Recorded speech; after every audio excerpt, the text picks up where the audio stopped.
Hey, could someone please call Respiratory? Welcome to the Hey, Could Someone Please Call Respiratory podcast with your hosts Eric Harder and Denise Van Baal. All right, I'd like to welcome everybody back. And when I say everybody, here, let's go over the listeners. My mother-in-law, my kids, Denise's boyfriend at the time, and now Joe's family. But although he's got a bunch of people that are watching and following. So I'd like to welcome you back to the, hey, can somebody... I don't have a boyfriend right now, so just saying. All right, well, I'm sort of doing the intro. I don't know if you... I was just pointing it out there. I didn't want anyone to think I was taking. Right. So well, let me get back. So the, hey, can somebody please call Respiratory? And today we have a very special guest. We have Mr. Joe Lewis, who is the Respiratory Coach. Mr. Joe, I'd like to welcome you to our podcast, and maybe someday you can get up onto our level, even though you got about 7 billion more views and likes and comments. Although we have some comments, not very positive comments. However, what do you say? You know comments nonetheless, but I'd like to welcome Joe to our little show. What I'd like to do is introduce Mr. Joe and correct me where I'm wrong. So Joe Lewis is a respiratory therapist. He's also a professor of respiratory therapy. He has quite a following on YouTube. I basically found him on YouTube and I said, who's this guy? He's got all these videos on here. There's all this information, all the stuff that I forgot 100 years ago when I was in respiratory school. And so, Joe, I'd like to welcome you to our podcast. Thanks for coming on today. Eric, man, I appreciate you so much, man. Thanks for reaching out to me. Denise, glad to have you here with us. I'm happy to be on here with you today for, what do we call this, a show? It's a show. It's a show. I'm glad to be on the show. Yeah, it's a respiratory show. Like we're way down the rabbit hole. If you found us on the internet, you might as well back right out of the rabbit hole that you're in. As you can see, what you put on your name? Van Respiratory? That's Respiratory. That's not your name. So... Okay. I just want to say, I am the host and I may be the respiratory coach too. I don't know. You know what I mean? Well, I guess time will tell. Right. Well, how do you think, as a comparison shopping here, I have a face for audio podcasts. Now, my man Joe down below has a nice face, and I'm sure you like that face. Do you like that face, Denise? If I had a choice to look at your face or his face, I'm definitely going to pick his face. But all right, great. Well, I just wanted to get it out there. So, okay. So, thank God for beards, though. What's that? Thank God for beards for you. Yeah, and glasses, and I usually have a hat on, but this is a professional podcast. That's super helpful. So, Joe, can you explain to my mother-in-law, like what you do, and how do you find yourself on this very suspect podcast at this current time in your life? Yeah. So, well, the mother-in-law, if you're taking notes. Yep. So pretty much, I think what you're asking me is how I found my way in this world of YouTube and social media. Yep. You're not asking about the respiratory therapy side of things. Well, both. I'd like to hear about both. Both. Okay. Well, I 20 years ago, I became a respiratory therapist because I had no idea what I was doing in life. And this guy came into my life oddly enough, and he was like, hey, you ever thought about respiratory therapy? And I was like, it sounds like almost a doctor. And he was like, something like that. And then I realized it's nowhere near that. But still, it put me on this path and this journey to where I was able to start. I got involved with it. I went and shadowed his actual sister-in-law the next night after he mentioned respiratory therapy. Wow. The next night I go and shadow his sister-in-law. This was on a Thursday night. On Friday, I applied to Amarillo College in person. I'm accepted that Friday for the last seat in the class. And 3 weeks later, I moved into Amarillo up from basically Bryan, College Station, Texas. And so it just happened like that. And then next thing I know, I'm a respiratory therapist and I'm working. and I'm finding my way through all this different stuff. And I'm a crappy therapist. I'm not doing good therapy. Not my first few years out of school. I was just doing what everybody else does, just throwing as many meds as many people as I can. Yep. And then one day it hit me like, wait a second, I feel like there's more to this. I feel like there's a different element to this game that I'm missing. And I began focusing more on the patients. Did that for a little bit. And then I find myself being reached out to by an area college, and I started teaching. Fast forward 8 years, I moved from one college to another college because of a geographical advantage, really in location to where I was living, proximity basis, not driving as much. I felt like I could come to this other college and maybe help them put out a better quality, graduate. Here's where the YouTube and the social media comes into it. I was answering questions from these students, the same. So what happens is in clinicals, I was getting one group 1 week and another group the next week and another group the next week. So they're coming through and they were in their very first semester and they were learning about pharmacology. And if you remember pharmacology, you remember, what the hell am I learning right now? Like, this makes no sense to me, right? Well, pharmacology was my absolutely most hated class in school, but pharmacology turns out to be one of my favorite classes to teach. And so I go to this new school and I'm not teaching pharmacology anymore. All these students are in pharmacology. They're lost and they're saying, Joe, can you help us with pharmacology? So I say, yeah, here, let's break it down. So in about 45 minutes, I break down the majority of the pharmacology class for them. They're like, this was awesome. Thank you so much. The next week, guess what that group asked me to do? Hey, can you break down pharmacology for us? And I said, well, can you just not get the notes from the previous group? And they said, well, we did get those notes, but we want to hear you say it. And I said, okay, well, let's say it again. Well, guess what happened the next week? The exact same thing. And I said, okay, I'm done with this. Like, I'm not doing this every single week. There's got to be a more efficient way. I said, I tell you what, guys, I'm going to start a YouTube channel. I'm going to go and put a YouTube video up. I'm going to break this down for you. And y'all can go back and reference it as many times as you want to. And that's where it all started. One video over pharmacology breakdown for my actual students that I was teaching at the time. And that one video led to, hey, can you talk about this? Can you talk about this? Can you talk about this? And it's gone on and on and on for over 2 years now. And it's grown into something that I can barely keep up with. And new segments, you're on this upcoming episode. If you don't know, Eric's RT Talk episode 5 coming out here in a couple of weeks. So you're not going to want to miss that. But yeah, that's pretty much what it's turned into, is that I realized that there's a reach to the rest of the world that we don't really even know we have until we start exploring it. I think it's cool. It's just, as I've been looking at different episodes, you can go down and see how your progression. Yeah. Right. Like, even with our little podcast, the first time we did it as compared to, what we've done. And I've been on a few other podcasts and what I'm learning is, we just have to be ourselves. And we are. I mean, we this is basically the everyday in our office. Yeah. It's the land of misfit toys over here. So,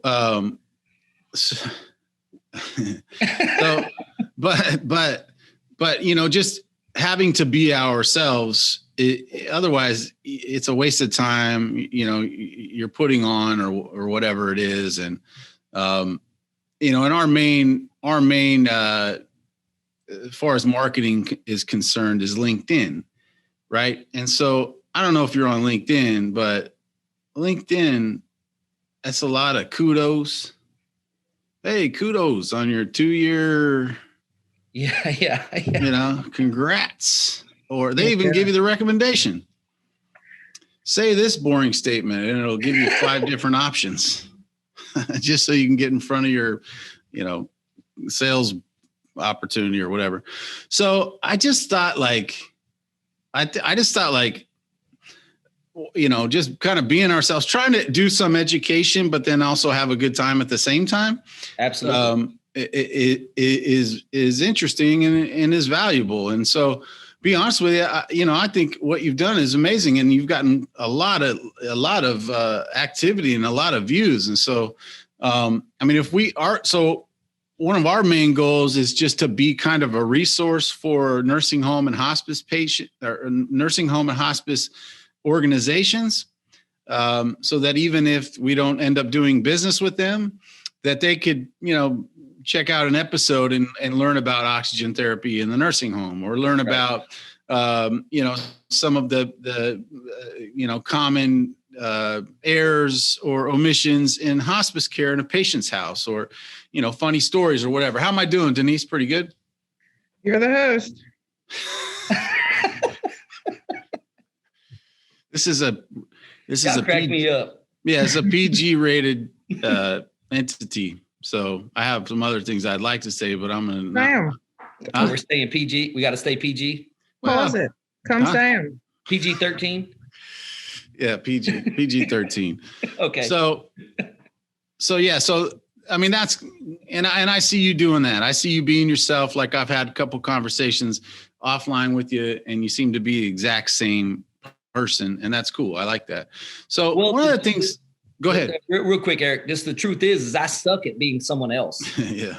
Like I'm only really good at being myself, and at some point in time, I hope everybody figures that out. Yeah. Because otherwise, you're going to spend your entire life trying to be somebody else, which you suck at. You're not anybody else. You're you. Denise is Denise. Denise Van Respiratory. Eric is Eric. Joe is Joe. And that's the end of the day. We're only the best at who we are, and that's the only way to be. There's no other way to put yourself out there and act. You're going to fake it. Oh, I'm going to act like I'm somebody I'm not. Well, you'll get exposed at some point. I trust me. That's actually why I like working with Eric. He lets me be me. Nice. Mm-hmm. Sometimes I feel like I need to get security involved, but but then we just keep it moving. I told you not to try me, but keep trying me. Yep. So, one of the things I think is really cool, and you and I, about 20 years, I think I graduated in 99, I believe it was. I was in 8th grade. Whatever. So anyways, just kind of the path that was taken. And for me, and we even talked about it, it was like, for me, working in hospitals and other, care places, I just felt like even though, we've always working with guys like you that were just like, hey, we got to do this and we got to do that. And we got to get better and all those things. I just felt like, for me, those organizations were always there was going to be a limit as to what I could accomplish. And I felt like I just had to get out and do my own thing all together, and try to put some solutions together.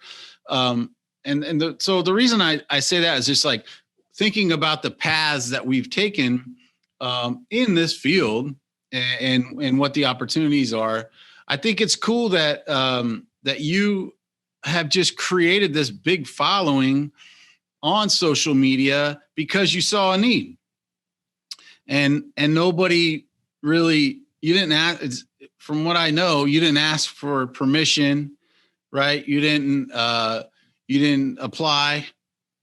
You used your brain. You saw an opportunity, and if you have good intentions with that, how could it not be blessed, really? So the point is, I think it's really cool that you just saw a need, you saw an opportunity, you put yourself out there, and you've grown this great following of people, and you're helping all these student respiratory therapists primarily. Is that right?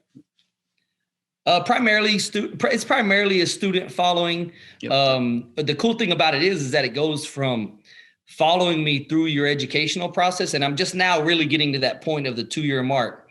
But my first year, I caught people in their second year when the channel really started to grow, and they graduated. And the funny thing is I still get comments from them.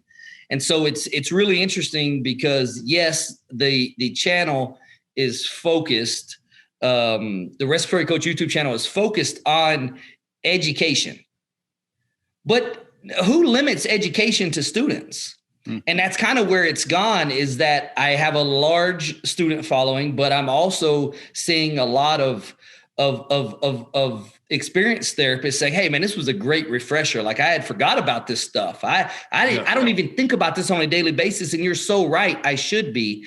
I have nurses on that channel. And so, it's kind of student focused and student friendly and student driven, but lifelong learners are still on there and involved. And so that's what I really love the most about it. And, the coolest thing about it is that respiratory therapy in Saudi Arabia is like this big. So the outreach, and this is what I love about the internet, is that the outreach isn't limited to the DFW region, Dallas, Fort Worth, Texas, where I'm located, right? I'm not limited to this region. One click of a button and I can reach thousands of people in Saudi Arabia who are just now trying to figure out what respiratory therapy is. And that to me is a very, to me, cool and unique opportunity that I treasure and I value, knowing that if their respiratory therapy system is based off of any of my teachings, then I have an obligation to give them the very best material I can. Denise, chime in when you feel that you would want to say something. But first, if you could text it to me and I'll approve it or disapprove whether we're going to put it on the podcast. Here we go with the host thing. I'm the host. No, I think it's all great. I remember sitting in class and not really having a clue what anybody was talking about. I learned a lot more in going to the hospital and doing my clinical than I did sitting in class, listening to them rattle off the equations and all of that. There's no idea. But if you have somebody that's going to break it down to you so that you can understand it, that's perfect. And that'll take you a long way. And it'll help you so much more through school. And then it'll help you when you get into the hospital to be a better therapist. And that's what we need. So I thought we could do something fun, because every time, I know I talk about my mother-in-law quite a bit. That's weird. I don't even know why this is coming up a lot. Actually, it's my mother-in-law. She tells me to call her my mother-in-love. Okay. I felt like I could feel that coming. Yeah. She's the nicest lady ever. She really is. She's nicest person you ever wanted to talk to. So anyways, point is, when we go over to the house, she wants to play games. Well, I don't like to play games. I like to sit there and just watch the kids and right. I don't like. So anyways, Joe, this is a question for you, since you are the professor of respiratory care. Okay. I thought we could do a quick game, and I thought you off the cuff could come up with 3 respiratory questions for Denise and I. Now, keep in mind, I got a little touch maybe of the Alzheimer's, and that might be kicking in. And then Denise, there's other issues that we won't get into. However, we could do a competition. So 3 questions, one at a time, and then we'll see who wins. Like if I answer first, then I win that one, so on. So I guess it has to be the correct. Does it have to be the right answer, or just that any answer will do? Is that, I don't know. You don't want me shouting out random things. I'll tell you that much. That is not what you want from me. That's true. All right. So I hate to put you on the spot, but since you are the professor, let's give it a whirl. What do you think? All right, let's do it. All right. So question number 1. I'm cheating. Denise. You can't be on the Google. I said first. I was cheating. I put it out there. I said it. All right, Denise.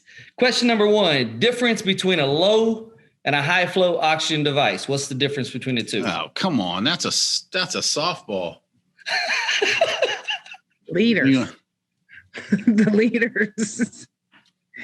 Low flow, under 6, high flow, above 6. Am I close? Not even. Go ahead, Eric. What is it, Eric? Lost. Oh, what is it? Oh, Yeah. go ahead, softball. Oh, the difference between low flow and high flow? Low flow devices versus high flow devices. What's the difference between the two?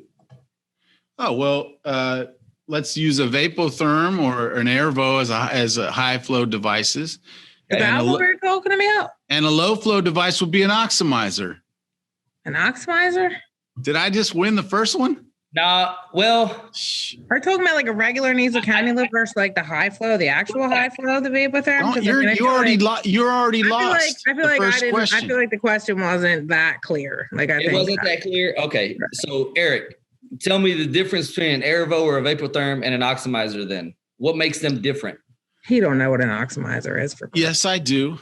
So the high flow systems you can get like up to 60 liters of flow, right? Vapotherm's predominantly in the hospital. Been a minute since I've been in the hospital.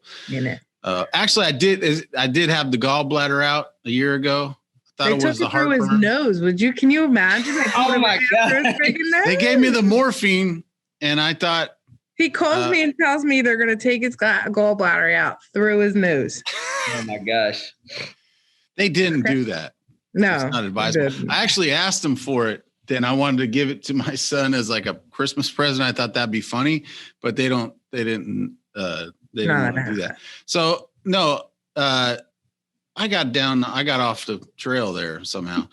High flow. Yeah. So vape. Yeah. So in the hospitals, vapotherm, in the nursing home hospice, it is Airvo predominantly, up to 60 liters of flow. Nailed it. Sounds good. The score now is 0-0. The defined difference between a low flow and a high flow device is simply this. You want me to give the answer, or do you want me to just go on? Yeah. I'm with it. So a low flow oxygen device is a device that does not meet the inspiratory flow of the patient and therefore delivers a variable FiO2. A high flow device is a device that meets the needs, the inspiratory flow demand of the patient and delivers a fixed FiO2. So because you have a blender. Because you have a blender, or you're using a Venturi device like a Venturi mask. Gotcha.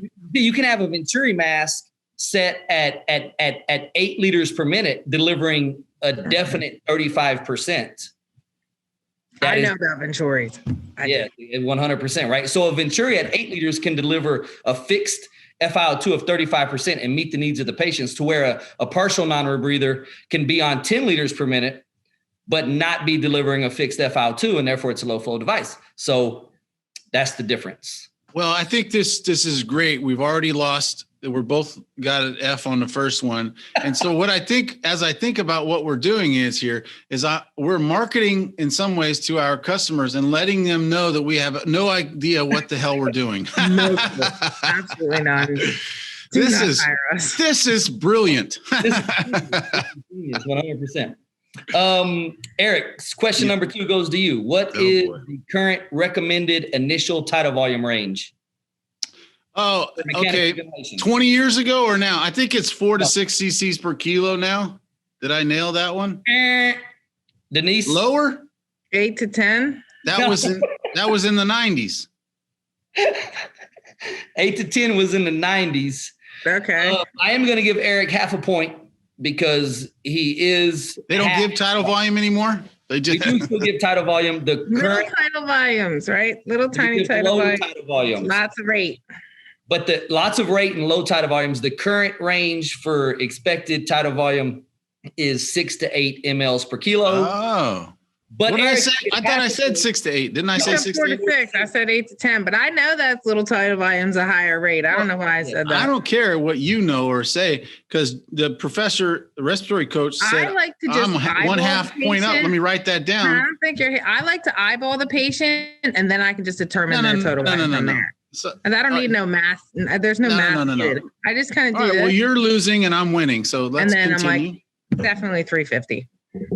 All right. So 6 to 8 mLs per kilo, but 4 to 6 is recommended for ARDS and asthma. See, that's where I was at. I was going to the next level. Okay. That's a second level. Right. That's a second level answer, actually. He was in the. So actually, I'm just going to write down 1.5 on that one. Go ahead.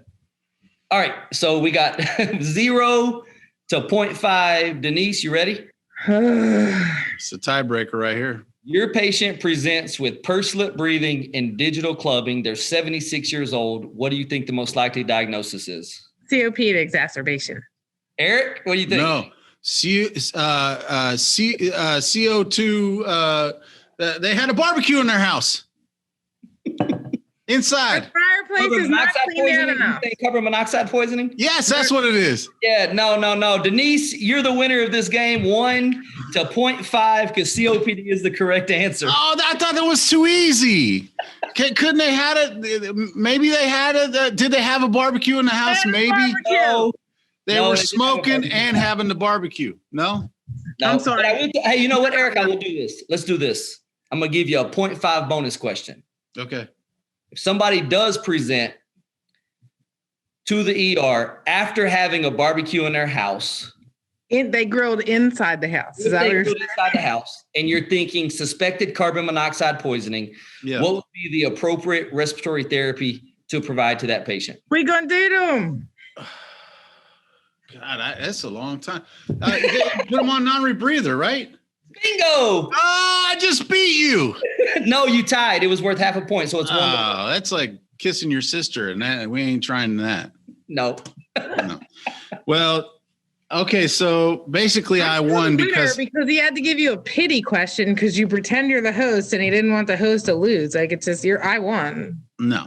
No, that's not a real thing. You got a pity question. Yeah, this was awesome. So instead of referring me as the host, you can just refer to me as the winner now. Oh, the winner. Terrible. God. So Coach, yes, what sir. I want to ask you now, you mentioned before, and I'd like to have you share. So you said most likely in the next 20 years, you're going to work in this field. And can you share with me what your goal is, what your end game is for what you're trying to accomplish with all the podcasts and the videos and so on? Yeah, my end game for the next 20 years is simply this. I have a statement that I like to say is like, probably look to be retiring in 20 years. I don't know if I'll ever retire from this gig, but 20 years is my point to where I'm like, what can I do in the next 20 years of my prime? Because we're in our prime. I mean, let's just face it. Yeah, I mean, look at me. I mean, look at us. We're all just beautiful and we're in our prime, right? So I've been in my prime for like the last 20 years. Do what? I've been in my prime for like the last 20 years. I feel like I'm never going to get out of it, actually. Yeah. So over the next 20 years, I have a very, I like to think to myself that it's a very simple mission, but in all reality, it's damn near impossible. I would look at myself 20 years from now as a failure in my professional life if the landscape of respiratory therapy doesn't look vastly different than what it looks today.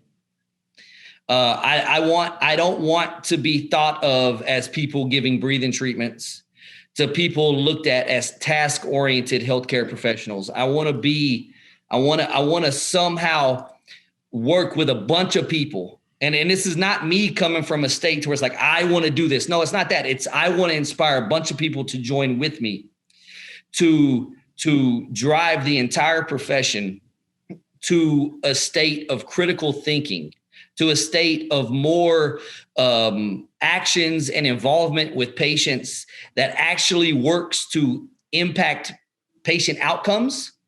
Things like I mean, we can just start with a few. Instead of giving albuterol treatment to every one of our patients, why don't we spend more time getting somebody off the vent quicker? And that would get them out of the ICU quicker. And that would get them out of the hospital quicker. And all of that would save a ton of money for the hospital. Once we get them out of the hospital, let's educate to reduce readmissions. You know, once we get past that, why are we not managing chest tubes? Why, just so many different things that we learn in school, all that crap you learn in school that's all out there on my channel that some people go, I haven't even thought about this since I graduated because it's not part of our daily job. Why isn't it? Mm-hmm. And that's where I want to go. I want to go to expand. Our scope right now is about this big, right? We're operating in about this big of a bubble in what we can actually do and what we actually do on a regular basis. I would like to see this scope fulfilled. And then once we fulfill that scope, then go beyond it. Step outside of that circle and figure out where the next place of impact is. To where 20 years from now, a respiratory therapist in 2021 is not even recognizable in 2041. That's my ultimate end game. I love that. Yeah, that's awesome. I mean, I love big goals and big dreams. I think similar. So thinking like about what you said, I think, I mean, I could go on and on and on about, it's obviously not just about money for us here, but one of my big goals and dreams is, I mean, just with telehealth, to be able to have that be the leader in the industry and in a small part help to facilitate so that no hospice patient ever has to sit around short of breath waiting for something stupid to get fixed. Because that's what happens. Either they sit around waiting for a nurse, waiting for a respiratory person, waiting for a doctor, when they have the O2 adapter fell out of line, or the machine's not plugged in, or the mask isn't fitting correctly, or the settings aren't correct. Something we could do in 2 seconds. I want that to be the industry standard moving forward, because that's going to help tons and millions of patients that unnecessarily die. It's supposed to be what's hospice supposed to be, Denise? They said it's like did you put that? It was like progressing in the right way. It's not I don't know. No, it's not like a highway to death. It's just like putting you on the easy path to get there. Yeah. Something like that. I don't think that's the way that it was. I mean, it was close enough. I mean, you had no idea, so you're welcome.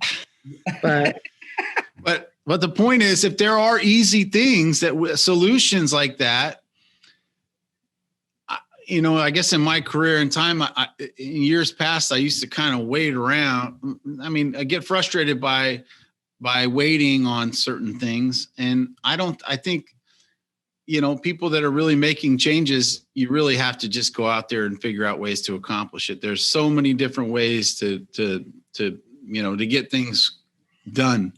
And if at the end of the day, you fix a problem, then you're not really selling anything. You're fixing a problem, and people say, "Oh, this is great." So, anyways, Denise, you go ahead, Joe. Well, I was just going to say, just to kind of piggyback on what you're talking about. You're talking about, next level. Like, what's the next? You're talking about the same thing I'm talking about. Like, where do we go next? And I think the first thing we have to do is to take these little boxes we operate in. I'm not talking about you and me and Denise, because I know all of us, we don't have boxes, but we got to help everybody else out there recognize that there's these boxes they're operating in are doing nothing but constraining them to really fulfill their full potential and what we can actually be as a profession. And that's what it all comes down to. We have to break these boxes down. Mm-hmm. That we operate within it, because it doesn't get us anywhere. And I think what you're talking about with telehealth, I think that's like when you asked me about my end game, like telehealth didn't come up in it, but that's because telehealth is outside of my realm, but it's in your realm. Mm-hmm. And so that's 100% a piece of the puzzle, mm-hmm. to where these people aren't sitting at home with these stupid, silly little problems that could be fixed like that. Mm-hmm. Because nobody's torn their boxes down to fix the problem. So I think you need to tear every one of them down and go fix them. We're doing it. Yeah, it's that continuity of care. Go hospital, home, stay there. We can take care of all that with just getting eyeballs on the patient and within a couple minutes. The cool thing, Joe, what you were talking about, like, again, working in a bunch of different places, this whole business started out as a staffing agency in hospitals and all that. And working in a bunch of different places, we work with, some of these people that were just like frustrated or burnt out or whatever it was. And some of that was their own issues and problems or whatever. But I think a lot of them were just like, listen, I'm going around and I'm throwing a bunch of nebulizer treatments on people that don't even need them. And I got to do this until I'm dead. Right.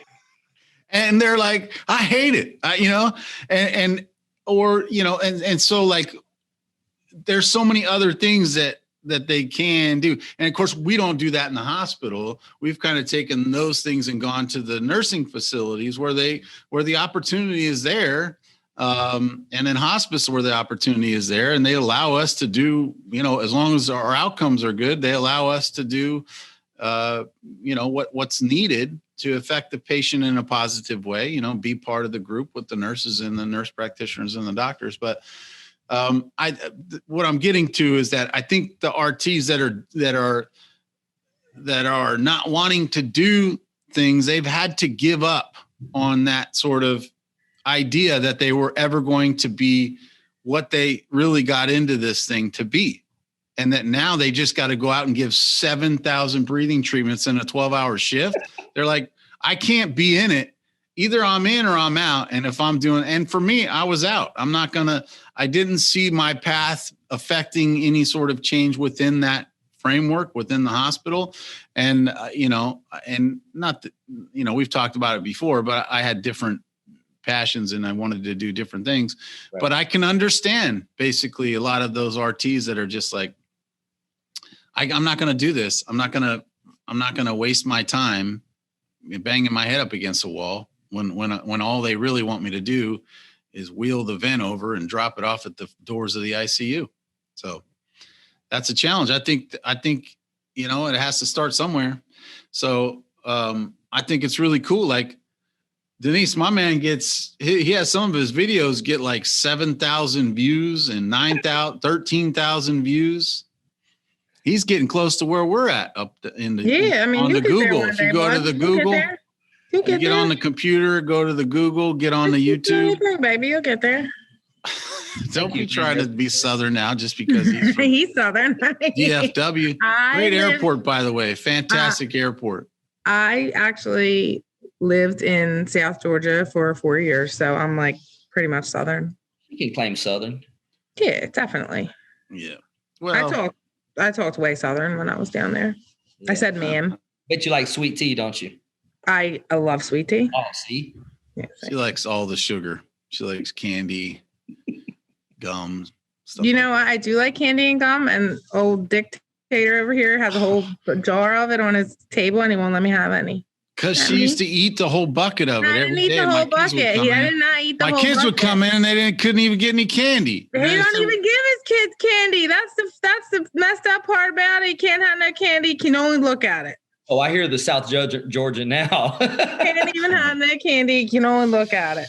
Well, this has been a great therapy session for Denise and I. I appreciate, Joe, you navigating that and mediating it. I'm sure this is similar to what you do in your teaching. I didn't mean to. If I did do that, I did not mean to. I apologize if that's what happened. No. This is great. And I'm so, even though she says Denise Van Winter, which that's a hard lie right there. So what, Joe, if people are interested, this is the pot calling the kettle black.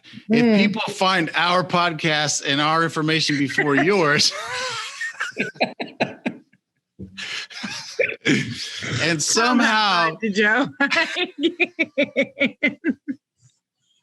if my mother-in-law wants to find your podcast, where does she go? How does she find you? And how can we get connected with you? All right. So you can find me on pretty much all the major social media sites, YouTube, Instagram, and yes, the old guys on TikTok at Respiratory Coach. Boy, I love TikTok. He does some great ones. I love TikTok. I'll be on there for 10 minutes. Next thing you know, it's 3 hours later. 3 hours later, right? So all of those at Respiratory Coach, anybody can always send me an email, respiratorycoach@gmail.com. I try to get back to you as quick as I can. He does.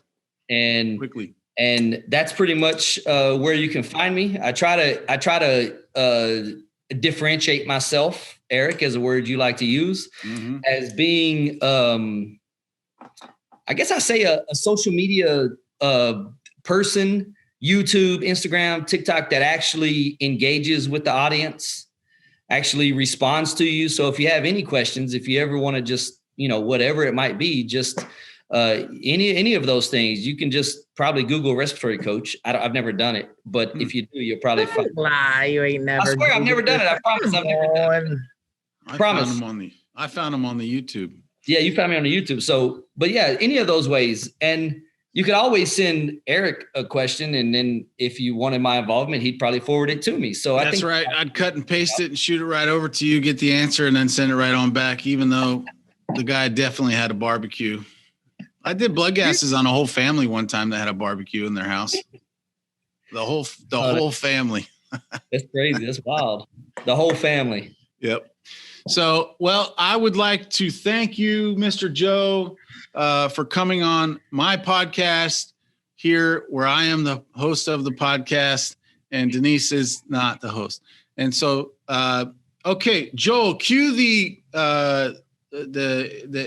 exit music and then swipe up. I don't know if that's a thing. Are we at that status, Joe, yet where we can swipe up? Can you swipe? Oh, he's on TikTok. He can swipe up. So swipe us up over there, left, swing right or left. Isn't that like tune in next time where we talk about more issues related to the nursing homes, more issues related to hospice, more issues related to telehealth.